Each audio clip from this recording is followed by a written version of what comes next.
C'est l'heure de notre traditionnelle consultation de Raw chaque mardi matin. Je vous fais donc la consultation de l'épisode de Raw d'hier soir. Et hier soir, on a donc eu le dernier épisode avant Extreme Rules. Et vous savez quoi, je vais vous dire, j'adore faire ces consultations. Véritablement, depuis que je le fais, ça fait quoi, 2-3 semaines.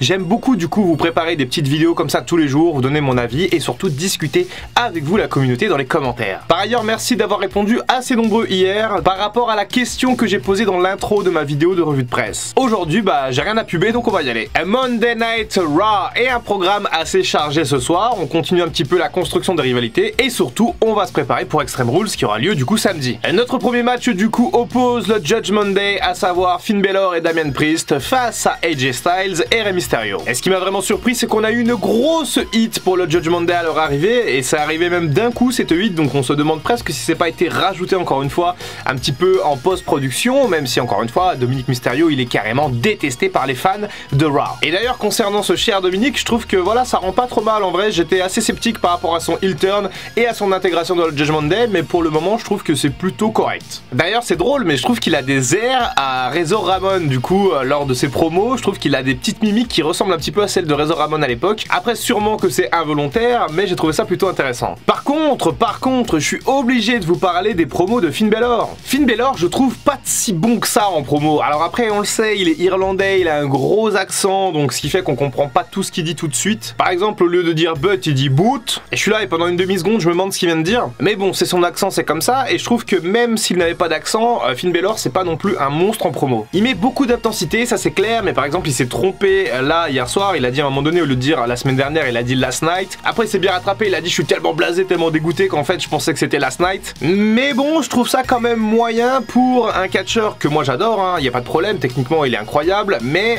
je trouve que c'est moyen par rapport à un mec qui se veut chef de clan. Et d'autant plus que les rumeurs vont bon train concernant un push assez majeur de Finn Balor, donc voilà, j'espère que ça va aller au micro. Parce que franchement, Damian Priest, même s'il est numéro 2 dans la hiérarchie du Judgment Day, bon on n'en sait rien, mais peut-être qu'il est sûrement numéro 2, et ben je trouve qu'en promo il démonte Finn Balor. Hein. Bon, un match tag team plutôt sympa, on a encore eu le spot où Dominic Mysterio se met à genoux devant son père, cette fois-ci il n'y avait pas de chaise, mais du coup ça a permis la distraction, ça a surtout évité à AJ Styles d'aller faire le tag dans le coin puisque Rey Mysterio n'était pas là, et derrière donc AJ Styles s'est fait fracasser et victoire à nouveau du Judgment Day. Et là on a eu quelque chose d'assez intéressant, on a AJ Styles qui s'est entre guillemets énervé sur Rey Mysterio, qui lui a dit ouais c'est ta faute et tout. On sent quelques petites tensions du côté de AJ, pourquoi pas un heel turn à venir. Après encore une fois je pense pas qu'il va rejoindre le Judgment Day, mais ça me paraît quand même assez intéressant. Autre fait intéressant, c'est qu'ensuite on a eu un beatdown de tout le Judgment Day sur AJ Styles et Finn Balor arrêtait pas de dire à AJ Styles je suis ton seul ami, je suis ton ami, regarde ce que je suis obligé de te faire et tout. Et j'ai vu pas mal de monde du coup réagir sur Twitter ce matin expliquant que justement AJ Styles, certes pour le moment il est seul, mais des amis historiquement il en a toujours eu avec les Good Brothers. Est-ce que potentiellement ça nous tease un retour des Good Brothers? Donc Karl Anderson et Luke Gallows, peut-être bientôt un 3 contre 3 entre le Judgment Day et du coup AJ Styles et les Good Brothers, ça peut être assez sympa de ramener justement le club à la WWE. Bon, ensuite on a une petite promo dans les vestiaires de Bobby Lashley du coup, et là on a Ali qui fait son retour un petit peu avec ses tresses et qui demande une opportunité pour le titre US. Voilà, il trouve qu'il mérite et après il y a petite tension, petite embrouille et Bobby lui dit ok let's go. On prépare aussi également un match qui aura lieu plus tard dans la soirée avec la Bloodline du coup qui est à Raw et qui est donc la Bloodline, c'est donc les meilleurs et ils font beaucoup de bruit et ils sont là du coup pour montrer un peu à tout le monde qui sont ces mecs là. On a Sami Zayn et Jimmy Uso qui rigolent comme d'habitude, Jay qui rigole pas du tout. Ils vont croiser la route des Street Profits, il va y avoir pas mal de tensions, Solo Sikoa va se mettre un petit peu en avant pour essayer de les calmer et on aura donc plus tard dans la soirée un match entre Solo et Angelo Dawkins. Mais pour le moment on a donc le match pour le titre US entre Bobby Lashley et Ali. Bobby Lashley qui d'ailleurs au passage fait un super champion US. Là où Gunther fait un excellent champion intercontinental du côté de SmackDown, eh bien on peut dire que Bobby Lashley fait vraiment le boulot avec le titre US du côté de Raw. Et d'ailleurs je trouve que comme Roman Reigns est pas souvent là en ce moment à la télévision, eh bien Gunther et Bobby Lashley sont finalement les seuls champions majeurs du côté des hommes et ça leur permet de gagner en crédibilité. Bon, victoire assez simple de Bobby Lashley, il va vraiment falloir y aller pour le déloger parce que personnellement je trouve qu'il est extrêmement bien construit en tant que champion. Peut-être la semaine prochaine contre Rollins, qui sait. Puisque oui, Seth Rollins est arrivé à la fin du match, il a envoyé des curb stomp du coup à Bobby Lashley et également à Ali. Ça nous a permis du coup de faire la transition pour le face-à-face entre entre Riddle et Rollins du coup sur le ring. Alors les deux n'avaient pas le droit de se toucher. Si jamais ils se touchaient, le match était annulé. On a eu une excellente promo avec des grosses punchlines qui ont été balancées du côté de Seth Rollins et de Riddle. Seth Rollins a notamment parlé des enfants de Riddle qu'il ne voyait plus puisque sa femme a divorcé dans la vraie vie. Et Riddle a rappelé à Rollins qu'il était l'éternel second et qu'il n'avait jamais fait le main event de WrestleMania, au contraire de sa femme Becky Lynch. Bon, ensuite c'est parti un petit peu en steak sur le ring et au moment où ça allait vraiment péter, il y a une vidéo de Daniel Cormier du coup qui est apparue à l'écran et en gros Daniel Cormier qui est un combattant UFC du coup va être l'arbitre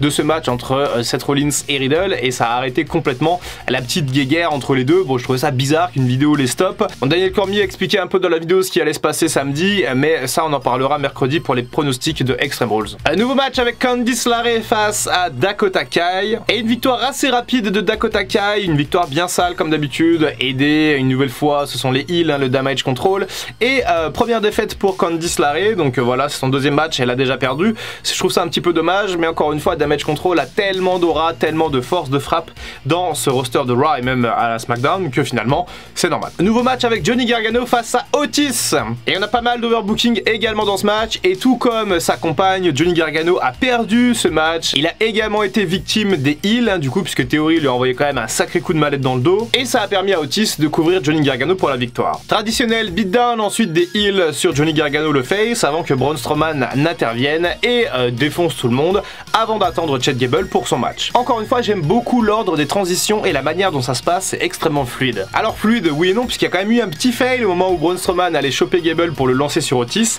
Otis n'était pas là à l'extérieur du ring et il a dit comme ça, allez viens viens. Et ça s'est quand même beaucoup vu Braun Strowman, hein. On n'est pas chez Control Your Narrative ici, c'est la WWE. Hein. Bon, victoire tranquille de Braun Strowman et par contre on a eu un moment assez intéressant où on a eu Omos, je ne sais jamais comment on prononce ça, avec MVP qui regardait le match de Braun Strowman à la télé. Donc pourquoi pas potentiellement bientôt une rivalité entre Omos et Braun Strowman, ça peut être assez intéressant. Et la signature de contrat pour le ladder match entre Bianca Belair et Bayley avec une promo plutôt intéressante. Bayley toujours aussi incroyable dans ses promos, toujours aussi incisive. Bianca Belair, je l'ai trouvé plutôt correcte. On sait que Bianca Belair c'est pas son fort, les promos. On en discute souvent sur la chaîne, mais là je l'ai trouvé plutôt assez intéressante et encore une fois extrêmement pertinente. Il y a notamment pas mal de références à l'ancienne Bayley et au fait que Bianca Belair ait un petit peu pris sa place dans le cœur des fans et j'ai trouvé ça plutôt pas mal. On a eu ensuite une petite coupure où on a vu en fait que Damage Control était en train de s'occuper des faces, donc Alexa Bliss et Asuka. Cette petite interruption a permis à Bayley de fracasser Bianca Belair et l'intensité monte en puissance dans cette rivalité et je ne serais pas étonné que ce match entre Bayley et Bianca Belair soit le main event de Extreme Rules. Solo Sikoa contre Angelo Dawkins, du coup on poursuit un petit peu ce qui s'est passé dans les coulisses et j'ai adoré la psychologie de ce match. Encore une fois, la Bloodline ils sont vraiment extrêmement bons en storytelling puisqu'on a Solo Sikoa qui s'énerve, il va à l'extérieur du ring, Sami Zayn vient aider son pote mais Jey Uso lui dit non non laisse tomber, c'est mon petit frère, je vais m'en charger. Donc bref, on a eu toute cette arc de tension entre Sami Zayn et Jey Uso pendant tout le match. À un moment donné ça a même coûté le match à Solo Sikoa, ça lui a coûté la victoire, pas le match, puisque les deux étaient en train de s'embrouiller sur le côté et l'arbitre est en train de les voir. Pendant ce temps, Solo Sikoa est en train de faire le compte et Angelo Dawkins a eu le temps de sortir du compte et Solo Sikoa était passablement énervé et j'ai beaucoup aimé ce segment là. La victoire de Solo Sikoa, bien entendu l'enforcer de la Bloodline, mais les tensions persistent dans la Bloodline et j'ai hâte de voir comment ça va évoluer dans les prochaines semaines. On a une petite promo de Edge aussi qui a été tournée à la maison ou au centre d'entraînement où Edge voilà explique un petit peu sa carrière, il explique qu'il a dû prendre sa retraite, à l'époque il n'avait pas sa famille, aujourd'hui il a sa famille, il peut pas non plus faire n'importe quoi et je trouvais ça assez intéressant, je ne sais pas où il veut en venir. Il a beaucoup expliqué qu'il n'allait pas perdre dans le High Quit match face à Finn Balor, encore une fois on en reparlera mercredi parce qu'il y a beaucoup d'enjeux dans ce match, mais en tout cas j'ai trouvé la promo plutôt captivante. Alexa Bliss contre Io Sky, et alors là je vais vous demander votre avis direct parce que je me suis rendu compte qu'il l'appelait donc du coup Io Sky et depuis SummerSlam je dis Ivo Sky avec un V. Donc est-ce qu'ils ont changé le nom dans celle qu'on appelait anciennement Io Shirai ou est-ce que c'est moi qui dis Ivo Sky depuis SummerSlam alors que c'est Io Sky et dans ce cas c'est la honte? Eh bien j'attends vos commentaires fébrilement mais j'attends quand même. Bon, Alexa Bliss qui du coup veut venger un petit peu sa compatriote Asuka qui s'est fait défoncer le genou dans les coulisses et Io Sky qui du coup elle veut allumer Alexa Bliss puisque de toute façon elle fait partie du clan des méchants. Bon, j'aime bien le fait qu'on a quand même souvent des main events féminins du côté de Raw, ça change beaucoup. À l'époque de Vince McMahon le catch féminin c'était quoi?